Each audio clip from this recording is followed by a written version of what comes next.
الحمد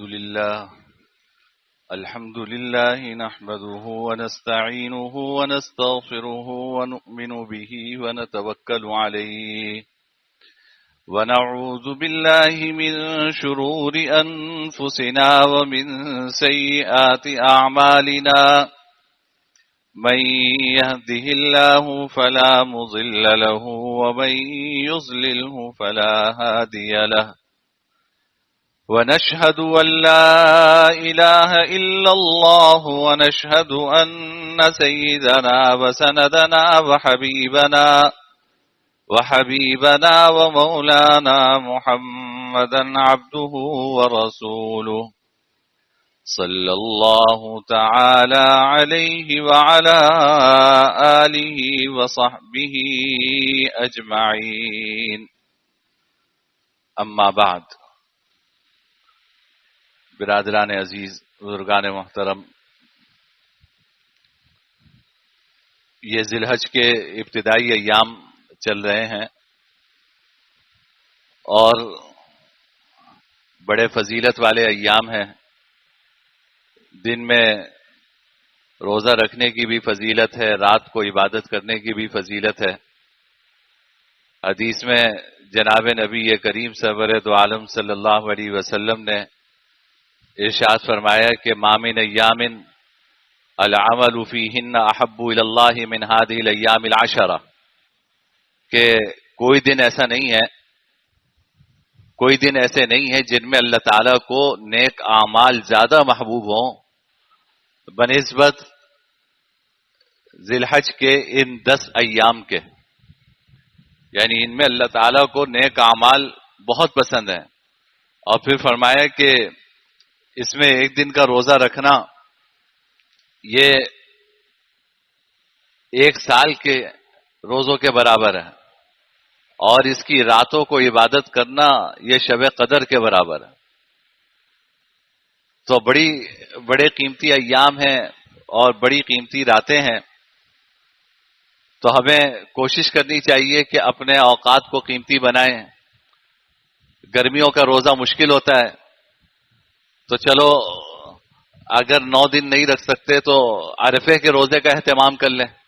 اگلا جمعہ جو ہمارا ہے وہ عرفے کا روزہ ہوگا، اس دن ہفتے کو عید ہے تو اگلا جمعہ عرفے کا ہے، اور عرفے کے روزے کے بارے میں حدیث میں آتا ہے کہ عرفے کے دن کا روزہ مجھے اللہ رب العزت کی ذات سے امید ہے کہ یہ پچھلے 1 سال کے گناہ کی معافی کا ذریعہ بنتا ہے اور اگلے 1 سال کے گناہوں کی معافی کا ذریعہ بنتا ہے۔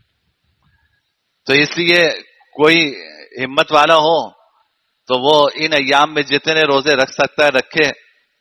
ہر روزے کا ثواب 1 سال کے برابر ہے، اور اگر مشکل ہو تو کوشش کریں کہ عرفے کا روزہ رکھ لیں، اور اللہ تعالی ہمیں ہمارا روزہ قبول فرمائے، اور اللہ ہمیں یہ ثواب اور اس کا اجر ہمیں عطا فرمائے۔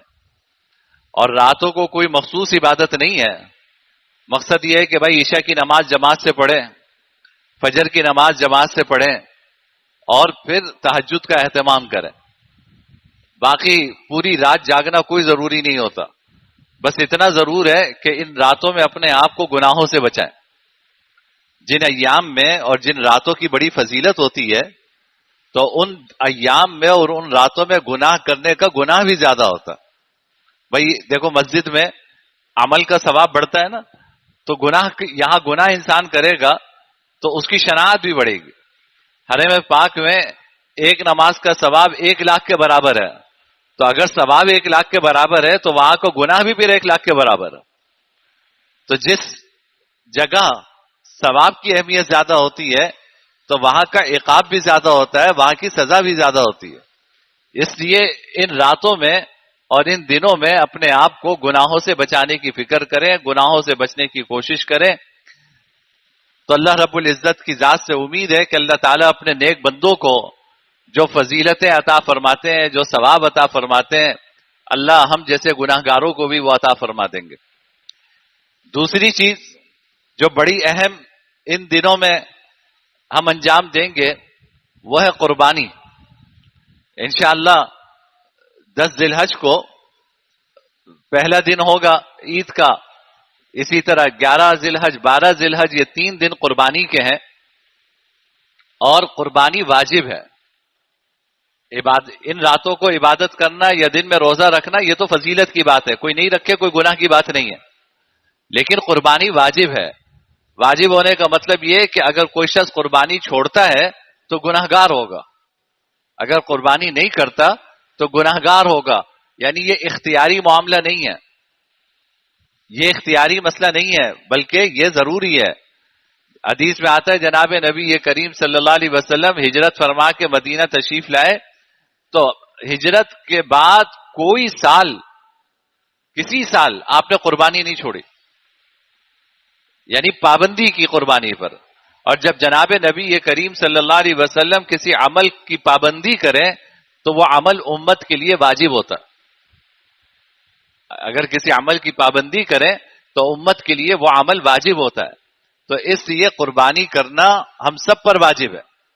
اور حدیث میں فرمایا نہ کرنے پہ سخت وعید آئی, فرمایا کہ جس شخص کے پاس گنجائش ہو اور وہ قربانی نہ کرے فلا یحضر مصلانا, وہ ہماری عیدگاہ میں نماز پڑھنے نہ آئے. جس شخص کے پاس گنجائش ہو اور گنجائش کے باوجود وہ قربانی نہ کرے تو فرمایا کہ وہ ہماری عیدگاہ میں نماز کے لیے نہ آئے. اور اگر انسان کرتا ہے تو اتنا اجر ہے, اتنا اجر ہے, فرمایا کہ ہر جانور کے ہر بال کے بدلے ایک گناہ معاف ہوتا, ہر بال کے بدلے ایک گناہ معاف ہوتا. صحابہ نے عرض کیا کہ یا رسول اللہ دمبے کے پشت پہ تو اون ہوتے ہیں, اون تو بالوں سے بھی زیادہ ہوتے ہیں, تو آپ نے فرمایا ہر اون کے بدلے بھی ایک گناہ معاف ہوتا ہے. اللہ رب العزت کے خزانے میں کوئی کمی نہیں ہے, اللہ رب العزت کے خزانے میں کوئی کمی نہیں ہے. انسان جب جانور اللہ کی راہ میں قربان کرتا ہے تو ہر بال کے بدلے اللہ ایک گناہ معاف فرماتا ہے. اور فرمایا کہ خون کا قطرہ زمین پہ نہیں گرتا اس سے پہلے اللہ رب العزت کے ہاں شرف قبولیت حاصل کر لیتا. زمین پہ گرنے سے پہلے اللہ رب العزت کے ہاں شرف قبولیت حاصل کر لیتا. ایک اور روایت فرمایا کہ 10 تاریخ کو یوم النحر میں خون بہانے سے زیادہ اللہ کو کوئی چیز محبوب نہیں ہے, خون بہانے سے زیادہ اللہ کو کوئی چیز محبوب نہیں ہے. تو اس لیے قربانی واجب ہے, اور نہ جس کو وسعت ہو اس کے لیے کرنا ضروری ہے, نہیں کرے گا تو گناہگار ہوگا. اب وہ سیزن شروع ہو جائے گا, یعنی ان لوگوں کو جن کو مخلوق خدا پہ بڑا رحم آتا ہے تو ان کا سیزن جو ہے وہ شروع ہو جائے گا. ہیومن رائٹس اور اینیمل رائٹس اور کون کون سے رائٹس, اس کی جو تنظیمیں ہیں وہ نکلنا شروع ہو جائیں گی. وہ کہیں گی کہ کتنا ظالمانہ کام ہے کہ جانور کو ذبح کیا جا رہا ہے. ان کو لوگوں کا فقر و فاقہ بھی یاد آئے گا کہ دیکھو لوگوں کو کھانا نہیں مل رہا اور یہ جو ہے وہ اتنا قیمتی مہنگا مہنگا جانور ذبح کر رہے ہیں. یہ ہمیشہ سے ایسے لوگ ہیں اور ہمیشہ سے یہ ساری باتیں سننے کو ملتی ہیں. بات یہ کہ جب اللہ رب العزت کا حکم ہے تو میں اور آپ اس حکم کے پابند ہیں, میں اور آپ اس حکم کے پابند ہیں. بس قربانی واجب ہے, یہ واجب اللہ کے راستے میں جانور ذبح کرنے سے ہی ادا ہوگا, اس کے پیسے صدقہ کرنے سے یہ واجب ادا نہیں ہوگا. شریعت میں جو عبادتیں اللہ تعالیٰ نے مقرر کی ہیں ہماری شریعت میں, ان عبادتوں کی ایک صورت ہے اور ایک ان کی روح ہے. اچھی طرح سمجھیے یہ اصول. جو عبادتیں ہماری شریعت نے مقرر کی ہیں ان عبادتوں کی ایک صورت ہے یعنی ظاہری شکل ہے, اور ایک ان عبادتوں کی روح ہے. پوری طرح عبادت کی انجام دہی اس وقت ہوگی جب آپ روح بھی ادا کریں اور وہ شکل و صورت بھی ادا کریں. وہ شکل و صورت بھی مطلوب ہے. جس شکل و صورت, جس ہیئت کے ساتھ شریعت نے جو عبادت مشروع کی ہے, اسی ہیئت کے ساتھ, اسی شکل کے ساتھ وہ عبادت ادا کرنا یہ اللہ رب العزت کو مطلوب ہے. یہ اصول ہے. اب آپ اس اصول کو ذہن میں رکھ کر بہت ساری چیزیں حل کر سکتے ہیں. مثال کے طور پر میں آپ کو ایک چھوٹی سی مثال سمجھاؤں کہ مسواک کی فضیلت آئی ہے نا. اب سوال یہ کہ اگر کوئی ٹوتھ برش کرتا ہے تو اس سے یہ فضیلت حاصل ہو جائے گی یا نہیں ہوگی؟ مسواک کی فضیلت آئی. حدیث نے فرمایا کہ جو نماز مسواک کے ساتھ پڑھی جائے وہ اس کی فضیلت 70 گنا بڑھ جاتی ہے اس نماز پر جو بغیر مسواک کے پڑھی جائے. اب آج کل تو ٹوتھ برش آ گئے بڑے اچھے اچھے, الیکٹرانک برش بھی آ گئے, تو اگر کوئی آدمی صرف برش کر لے تو کیا اس سے مسواک کی فضیلت حاصل ہو جائے گی؟ اب آپ اس اصول کی روشنی میں دیکھیے کہ ہماری شریعت نے دانتوں کی صفائی کے لیے مسواک کو مشروع کیا ہے. اس کی ایک شکل ہے, اس کی ایک روح ہے. اس کی روح کیا ہے کہ دانت صاف ہو, منہ کی بدبو ختم ہو. اور ایک اس کی شکل ہے. شکل کیا ہے کہ لکڑی کی مسواک ہو, چاہے وہ نیم کی ہو, پیلو کی ہو, اس سے آپ دانت صاف کریں. اگر آپ ٹوتھ برش کرتے ہیں تو روح پہ تو عمل ہو جائے گا کہ آپ کے منہ کی بدبو ختم ہو جائے گی, آپ کے دانت صاف ہو جائیں گے, لیکن یہ شکل نہیں حاصل ہوگی. ہماری شریعت میں روح بھی مطلوب ہے, شکل بھی مطلوب ہے. روح بھی مطلوب ہے, شکل بھی مطلوب ہے. بھائی نماز ہے, قرآن کریم نماز کی روح کیا بیان کرتا ہے؟ ان الصلاۃ تنہا عن الفحشاء والمنکر. یہ نماز کی روح ہے کہ نماز انسان کو فحشاء اور منکر یعنی بری باتوں سے روکتی ہے. نماز انسان کو بری باتوں سے روکتی ہے. یہ نماز کی روح ہے. عبدیت, اللہ تعالی کے سامنے اپنی بندگی کا اظہار, اپنا ماتھا زمین پر ٹیک کر, یہ نماز کی روح ہے. اور ایک ہے نماز کی ہیئت, نماز کی شکل, جو جناب نبی کریم صلی اللہ علیہ وسلم نے پڑھ کر دکھائی اور ہمیں فرمایا کہ صلو کما رأیتمونی اصلی. دیکھو جس کیفیت کے ساتھ میں نماز پڑھ رہا ہوں اسی کیفیت کے ساتھ تم بھی نماز پڑھا کرو. جس کیفیت کے ساتھ میں نماز پڑھ رہا ہوں اسی کیفیت کے ساتھ تم بھی نماز پڑھا کرو. یہ اس کی شکل ہے جو حضور نے دکھائی. اب ایک آدمی کہے کہ بھائی میں تو ویسی برائی سے اللہ کا شکر ہے رکا ہوا ہوں, اور جہاں تک ابدیت کا اظہار ہے میں ابھی نیچے اٹھوں زمین پہ ماتھا ٹیک دوں, ابدیت بھی ظاہر ہو گئی اللہ تعالی کے سامنے, اب نماز کی کیا ضرورت؟ آپ کو پتہ ہے, یعنی میرے تو بچپن کا زمانہ تھا لیکن میں نے وہ تحریریں جوانی میں جا کے پڑھی کہ ایک زمانے میں یہ تحریکیں اٹھی تھیں کہ بھائی ہم قوم نماز میں کتنا وقت ضائع کرتی ہے, قوم نماز میں کتنا وقت ضائع کرتی ہے. غلام احمد پرویز اور اس جیسے لوگ تھے, ان کی تحریریں میں نے بعد میں پڑھی کہ آپ ایک نماز میں اوسط وقت لیں تو فرض نماز کی ادائیگی میں 5 سے 10 منٹ لگتے ہیں. تو اس کا مطلب ہے دن میں 5 وقت نماز پڑھتے ہیں تو آپ کا اتنا قیمتی وقت 24 گھنٹے میں سے 50 منٹ آپ کے نماز میں لگ گئے. یہ قوم کیسے ترقی کرے گی؟ یہ قوم کیسے ترقی کرے گی جو دن کے 50 منٹ جو ہے وہ نماز کے لیے خرچ کرتی ہے؟ یا اللہ. اور بقیہ جو 23 گھنٹے 10 منٹ ہے اس قوم کے بڑے قیمتی ہیں ماشاءاللہ. 23 گھنٹے 10 منٹ بڑے قیمتی بنائے ہوئے اس قوم نے. اگر یہ 50 منٹ بھی یہ قوم صحیح خرچ کر لے تو چاند پہ پہنچ جائے, مریخ پہ پہنچ جائے. یہ درد اٹھتا ہے, یہ درد اٹھتا ہے نماز کو دیکھ کر. یہ لوگ کہتے تھے کہ بھائی نماز کا مقصد کیا ہے؟ ڈسپلن. اگر قوم میں ڈسپلن موجود ہے پھر نماز کی کیا ضرورت ہے؟ یہ سارے احمقانہ باتیں ہیں. اصول وہی ہے کہ شریعت جب کوئی حکم ہمیں بتاتی ہے تو اس حکم کی ایک روح ہوتی ہے اور اس حکم کی ایک شکل ہوتی ہے. وہ روح بھی مطلوب ہے, وہ شکل بھی مطلوب ہے. بھائی دیکھو ہم کہتے ہیں نا سنت پہ عمل کرو. سنت کا کیا مطلب ہے؟ جناب نبی کریم صلی اللہ علیہ وسلم نے جو عمل جس کیفیت کے ساتھ کیا اس کیفیت کے ساتھ وہ عمل کرو. جناب نبی کریم صلی اللہ علیہ وسلم نے جس کیفیت کے ساتھ وہ عمل کیا آپ اسی کیفیت, اسی ہیئت, اسی شکل کے ساتھ آپ وہ عمل کریں تب بارگاہ الہی میں وہ شرف قبول پائے گا.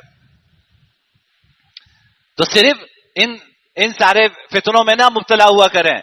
قربانی کی ایک روح ہے, ٹھیک ہے, ایثار کا جذبہ پیدا ہونا چاہیے کہ دیکھو جانور اپنی جان قربان کر رہا ہے تو اللہ کے حکم کے سامنے ہمیں بھی اپنی نفسانی خواہشات قربان کرنی چاہیے. یہ قربانی کا فلسفہ اور قربانی کی روح ہے. لیکن ایک قربانی کی شکل وہ کیا کہ یہ جانور اللہ کے راستے میں ذبح کیا جائے تو یہ روح بھی مطلوب ہے اور یہ شکل بھی مطلوب ہے. آپ اگر اور دیکھیں انہی 3 دنوں میں یہ خون بہانا عبادت ہے. اگر کوئی آدمی 3 دنوں میں قربانی نہیں کر سکا تو اس کے بعد تو حکم یہ ہے کہ جتنی رقم قربانی کی بنتی ہے وہ صدقہ کر دو.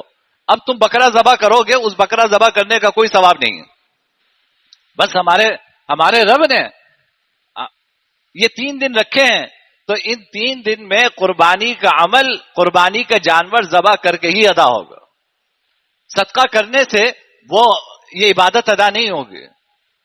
اللہ تعالیٰ نے آپ کو قربانی کے علاوہ آپ کے پاس جتنی وسعت ہے آپ غریبوں کی مدد کیجئے اور قربانی کے گوشت کے ذریعے بھی غریبوں کی مدد کیجئے، ضرور کیجئے، لیکن قربانی نہ چھوڑیے. اور قربانی جو صاحب وسعت ہے ہر فرد پر قربانی ہے. یہ جو مشہور ہے نا کہ پورے گھر کی طرف سے ایک جانور ذبح کر دو، ایک بکرا، یہ پورے گھر کی طرف سے کافی ہو جائے گا، یہ واجب قربانی کے بارے میں نہیں ہے.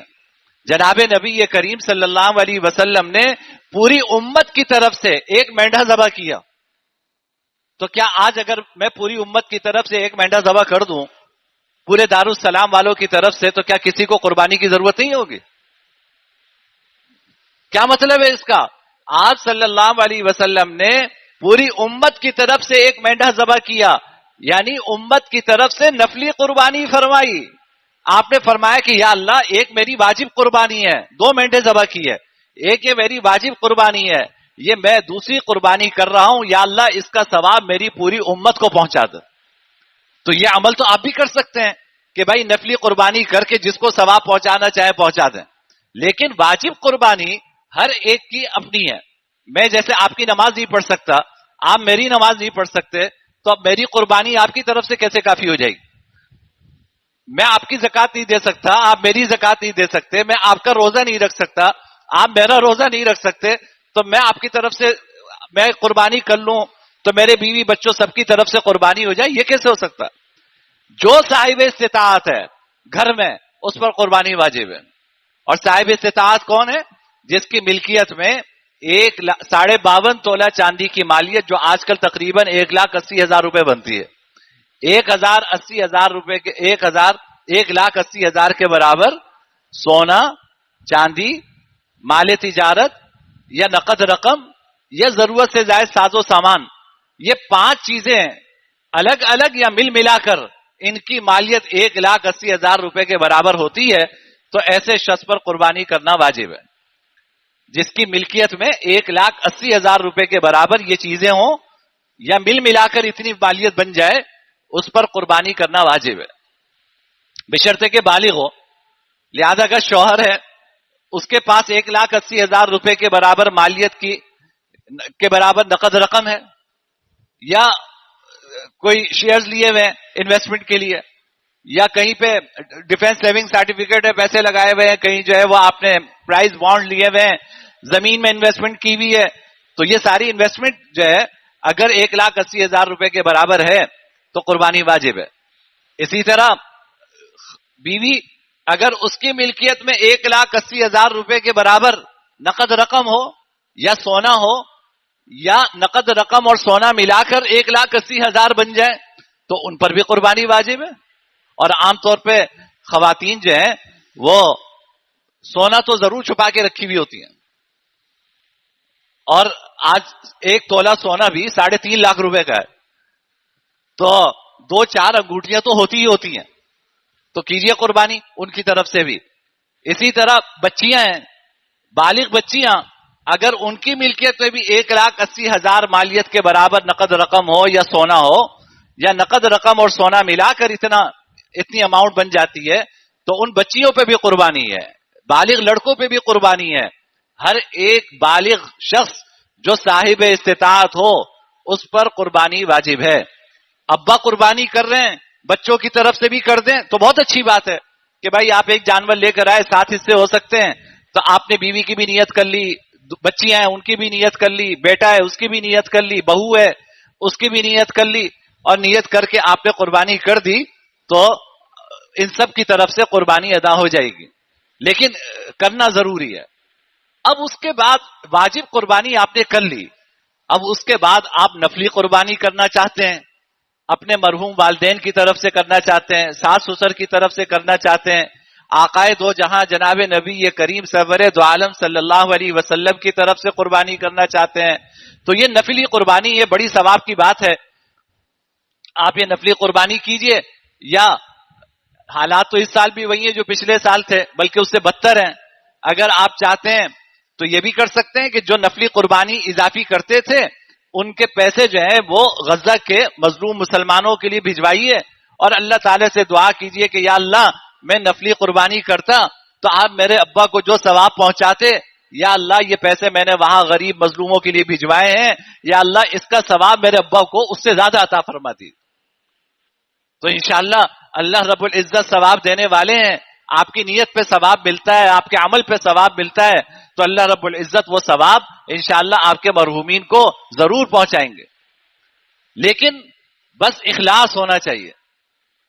دیکھو بھائی، اور عمل جو ہم کرتے ہیں نا اس میں تو الحمدللہ اخلاص رہتا ہے، یہ قربانی کا مسئلہ ایسا ہے آج کل کہ اس میں ریس لگی ہوئی ہوتی ہے، تو ڈر لگتا ہے اللہ ہم سب کی حفاظت فرمائے کہیں دکھلاوے کی نیت نہ ہو جائے۔ اگر دکھلاوے کی نیت ہو گئی تو بس پھر سمجھے کہ یہ مٹی ہے، آپ نے سونا مٹی بنا دیا۔ اچھے سے اچھا جانور لائیں، جتنی آپ کی وسعت ہے اپنی استطاعت کے مطابق آپ جانور لے کر آئیں، لیکن دکھلاوا مقصود نہیں ہونا چاہیے، ریس مقصود نہیں ہونی چاہیے کہ بھائی فلاں اتنے کا لایا تو میں اتنے کا لاؤں گا، اور فلاں ایسا لایا تو میں ویسا لاؤں گا۔ یہ ساری جو نیتیں دل میں شیطان ڈال دیتا ہے، یہ نیتیں وہ ہوتی ہیں جس سے ہمارے اعمال جو ہے وہ خراب ہو جاتے ہیں۔ میں آپ کو ایک حدیث سناؤں پھر بات ختم کروں۔ حدیث میں آتا ہے جناب نبی کریم صلی اللہ علیہ وسلم نے نیت کی جو اہمیت ہے کہ اللہ کے لیے نیک کام کرنا چاہیے، دکھلاوے کے لیے نہیں کرنا چاہیے، اس کی اہمیت آپ نے یوں بیان فرمائی کہ قیامت کے دن 3 لوگوں کو لایا جائے گا۔ ایک شخص ہوگا عالم، ایک ہوگا مجاہد، ایک ہوگا سخی۔ پہلے مولوی صاحب کو لایا جائے گا، مجھ جیسے پوچھا جائے گا، اللہ تعالیٰ پوچھیں گے کہ تم ہمارے لیے کیا لے کر آئے؟ وہ عرض کرے گا کہ یا اللہ میں نے پوری زندگی آپ کا دین پڑھنے پڑھانے میں گزار دی، دین کی دعوت اور محنت میں گزار دی، یہ بس یہ پوری زندگی کرتا رہا۔ تو باری تعالیٰ فرمائیں گے کہ اچھا یہ بتاؤ تم نے یہ جو کچھ محنت کی تم نے تو اس لیے کی تھی کہ دنیا میں لوگ تمہیں کہیں مفتی صاحب، دنیا میں تمہیں لوگ کہیں کہ یہ بہت بڑے عالم ہیں، دنیا میں تو تمہیں یہ مل گیا، لوگوں نے مفتی بھی کہہ دیا، لوگوں نے بڑا عالم بھی کہہ دیا، ہمارے پاس کیا لینے آئے ہو؟ حکم ہوگا کہ پاؤں سے پکڑ کے جہنم میں ڈال دو۔ پھر اس شخص کو لایا جائے گا کہ جو مجاہد تھا، اپنی جان قربان کر دی راہ خدا میں۔ باری تعالیٰ پوچھیں گے کیا لائے ہمارے لیے؟ وہ عرض کرے گا کہ یا اللہ میری جان سے زیادہ تو کوئی قیمتی چیز میرے پاس نہیں تھی، میں نے وہ اپنی جان آپ کی راہ میں نچھاور کی۔ باری تعالیٰ کہیں گے کہ تم نے تو اس لیے یہ سب کچھ کیا تھا کہ دنیا میں تمہاری شجاعت کا ڈنکا بجے اور لوگ کہیں گے کیا بہادر ہے، کیا دیکھو بہادری کے ساتھ لڑتا ہے۔ فقط قیل، دنیا میں یہ سب کچھ تمہیں مل گیا، تمہیں تمغہ بصالت بھی مل گیا، تمغہ شجاعت بھی مل گیا، تم ہمارے پاس کیا لینے آئے ہو؟ حکم ہوگا پاؤں سے پکڑ کے جہنم میں پھینک دیا جائے گا۔ پھر تیسرا شخص آئے گا جو بڑا سخی ہوگا، باری تعالیٰ پوچھیں گے کیا کیا؟ کہے گا کہ یا اللہ اپنا مال آپ کے راستے میں خرچ کیا، غریبوں کی مدد کی، مدرسوں میں خرچ کیا، مسجد میں خرچ کیا، آپ کا مال آپ کے راستے میں خرچ کرتا رہا۔ باری تعالیٰ فرمائیں گے تم نے یہ تو اس لیے کیا کہ تمہیں یہ کہا جائے کہ تم بڑے سخی ہو۔ فقط قیلا، دنیا میں تمہاری تعریف ہو گئی، لوگوں نے کہا کہ فلاں صاحب بڑے سخی ہیں، اپنا مال دیکھو کیسے خرچ کرتے ہیں غریبوں پر، وہ تو کہہ دیا گیا، ہمارے پاس کیا لینے آئے ہو؟ حکم ہوگا پاؤں سے پکڑ کے جہنم میں ڈال دو۔ تو میرے بھائی حدیث میں تو یہ 3 لوگوں کی مثال دی ہے۔ اب آپ سب اپنی جتنی نیکیاں ہم کرتے ہیں، ہم اس ترازو میں اپنی نیکیاں پرکھیں۔ کہ ہم قربانی کر رہے ہیں، کیا نیت ہے؟ اگر خدا نہ خواستہ یہ نیت ہے کہ لوگ یہ کہیں گے واہ اتنا مہنگا جانور لے کر آئے، اتنا خوبصورت لے کر آئے، اگر یہ مقصد ہے تو یہ شہرت تو دنیا میں مل گئی، اب قربانی آپ نے کی، آپ نے سونا مٹی بنا دیا، اللہ تعالیٰ کے یہاں جائیں گے، اللہ تعالیٰ یہی کہیں گے کہ تمہیں یہ دنیا میں سارے طبقے مل گئے تھے، ہمارے پاس کیا لینے آئے ہو؟ اس لیے میرے بھائی اس میں بہت احتیاط کی ضرورت ہے. شیطان ہماری نیتیں خراب کر کے ہماری قربانیاں خراب کر دیتا ہے. اللہ کی رضا مقصود ہونی چاہیے، اللہ رب العزت کی رضامندی مقصود ہونی چاہیے. دکھلاوا، نمائش، لوگوں سے مقابلہ، یہ قربانی میں پیش نظر نہیں رہنا چاہیے. اگر یہ بات دل میں آ گئی تو آپ سمجھیے کہ آپ کی قربانی صفر ہو گئی. اللہ تعالیٰ مجھے اور آپ کو یہ اخلاص نصیب فرمائے. آخری عمل جو ان ایام کا ہے وہ تکبیرات تشریق ہے. تکبیرات تشریق یعنی اللہ اکبر لا الہ الا اللہ واللہ اکبر وللہ الحمد. یہ تکبیرات تشریق 9 ذی الحج کی فجر سے لے کر 13 ذی الحج کی عصر تک ہر نماز کے بعد بلند آواز سے پڑھنا واجب ہے. 9 ذی الحج ہمارے یہاں ہو رہی ہے جمعے کے دن، تو جمعے کے دن فجر کے بعد سے ہر نماز کے بعد تکبیرات تشریق بلند آواز سے پڑھنا واجب ہے. یہ بلند آواز سے پڑھنا اس لیے ہے تاکہ ایک ساتھ جب یہ آواز گونجے گی تو مسلمانوں کی قوت اور شوکت کا اظہار ہوگا. تو یہ بلند آواز سے 5 دن یہ تکبیرات تشریق پڑھنی ہے آپ کو، اور مردوں کو بھی پڑھنی ہے، خواتین کو بھی پڑھنی ہے. البتہ خواتین بلند آواز سے نہیں پڑھیں گی، آہستہ آواز سے پڑھیں گی، لیکن پڑھنا ان کے لیے بھی واجب ہے. تو اپنی بچیوں کو، بہنوں کو، بیٹیوں کو یہ سب بتا دیں کہ بھائی 9 ذی الحج جمعے کے دن فجر کے بعد سے لے کر ہر نماز کے بعد یہ تکبیرات تشریق پڑھنا واجب ہے، اور یہ بلند آواز سے پڑھنا چاہیے. ہمارا مسئلہ بڑا الٹا ہے. شریعت جہاں کہتی ہے آہستہ آواز سے پڑھو وہاں زور لگاتے ہیں، شریعت جہاں کہتی ہے بلند آواز سے پڑھو وہاں آواز نہیں نکلتی. ہم شریعت کے تابع ہیں، شریعت کے پابند ہیں. تو ان 5 ایام میں 9 تاریخ کی فجر سے لے کے 13 تاریخ کے عصر تک ہر نماز کے بعد بلند آواز سے تکبیرات تشریق پڑھنا واجب ہے. تو اس کا اہتمام کرنا ضروری ہے. بقیہ کچھ باتیں رہ گئی وہ اگلے جمعے عرض کروں گا. وآخر دعوانا الحمدللہ رب العالمین.